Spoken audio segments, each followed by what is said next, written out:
Vamos a estudiar el concepto de demanda individual, de dónde procede y cómo se forma la cantidad de unidades de un bien que el individuo desea adquirir para cada precio. La demanda individual lo que establece es esto, esa relación entre el precio de un producto y las unidades que el consumidor desea adquirir a dicho precio. La ley de la demanda, como sabemos, establece que cuanto mayor es el precio del producto, menor es la cantidad que el individuo va a desear adquirir.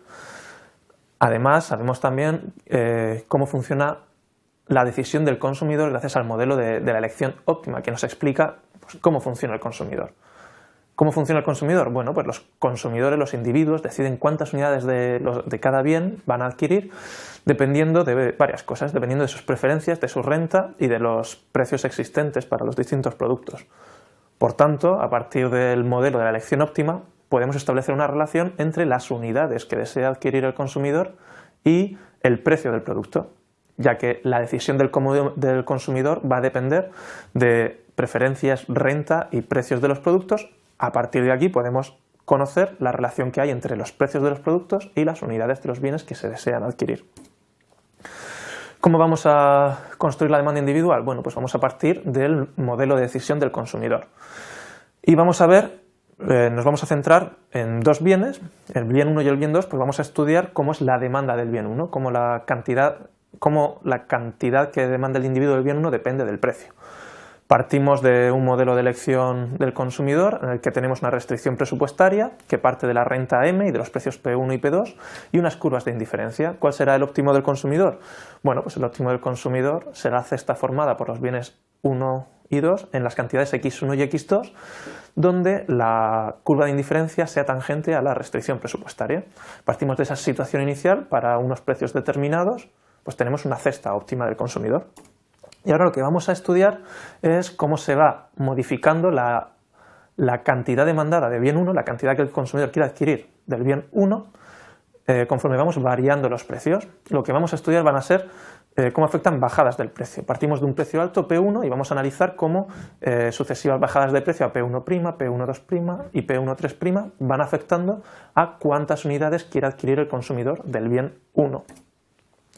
Bueno, si pasamos a un precio más bajo, P1', pues como sabemos la restricción presupuestaria se desplaza de la forma que veis indicada en el gráfico, cambia la pendiente, cambia el punto de corte con el eje en el eje X y tenemos un nuevo óptimo del consumidor. ¿Dónde? Pues donde la curva de indiferencia sea tangente a la restricción presupuestaria, en este caso en el punto X1', X2'. ¿Qué hemos visto? Pues vemos que en la elección óptima del consumidor, al bajar el precio al disminuir el precio de P1 a P1', el consumidor pasa a adquirir una mayor cantidad de bien 1, de X1, que lo tenéis en rojo, a X1', que está en azul. Como vemos, baja el precio del bien 1 y aumenta la cantidad que demandamos de dicho bien. Si seguimos disminuyendo el precio del bien 1, pasamos a otro precio más bajo, P1', pues pasamos a otra cesta de consumo óptima, la que tenéis indicada en verde con X2', X1', donde, como veis, a un precio más bajo de P1 le corresponde una mayor cantidad de X1. Si pasamos a un precio todavía más bajo, pues como vemos, la cantidad que se demanda del bien 1 sigue siendo cada vez mayor. ¿Por qué ocurre esto? ¿Por qué los individuos van adquiriendo cada vez más unidades del bien conforme disminuye el precio? Bueno, pues aquí tenemos dos efectos. Por un lado tenemos que va cambiando la pendiente de la restricción presupuestaria.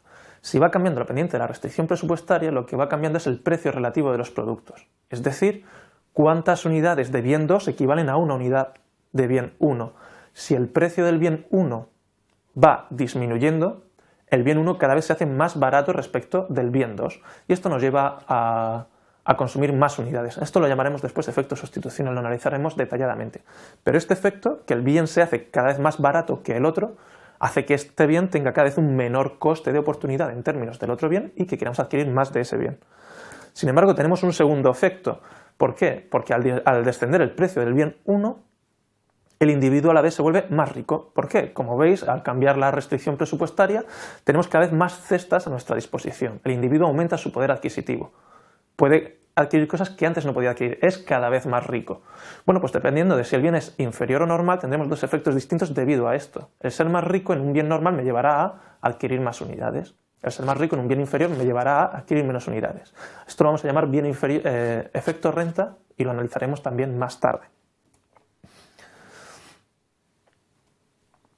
Combinando ambos efectos, el efecto sustitución y el efecto renta, el hecho de que aumente el coste de oportunidad varía el coste de oportunidad del bien que cambia su precio y además varía el poder adquisitivo del consumidor al variar el precio del bien, pues combinando estos dos efectos pues tendremos el resultado final. Y el resultado final casi siempre es un efecto dominante tal que si baja el precio del producto aumenta la cantidad que demandamos del bien y si sube el precio del producto disminuye la cantidad que demandamos del bien.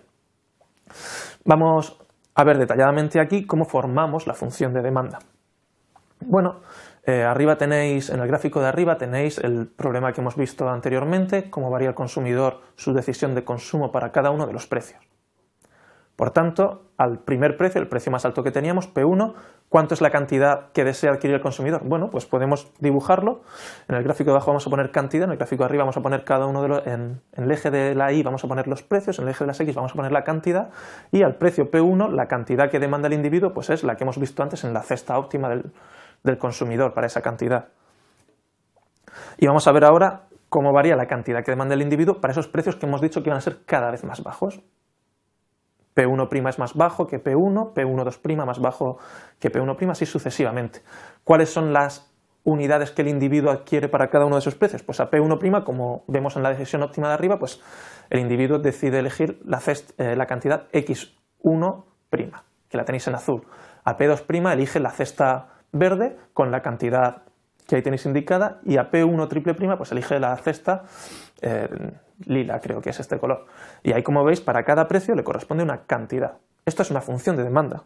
Podemos dibujar la función de demanda uniendo todos los puntos de precio y cantidad que el individuo haría. ¿De dónde procede esto? De la decisión óptima del consumidor. Cada punto de la función individual de demanda corresponde a un óptimo del consumidor. ¿Para qué? Para una renta fija, un precio del otro producto fijo, unas preferencias dadas, las del consumidor, y permitiendo la variación del precio del producto.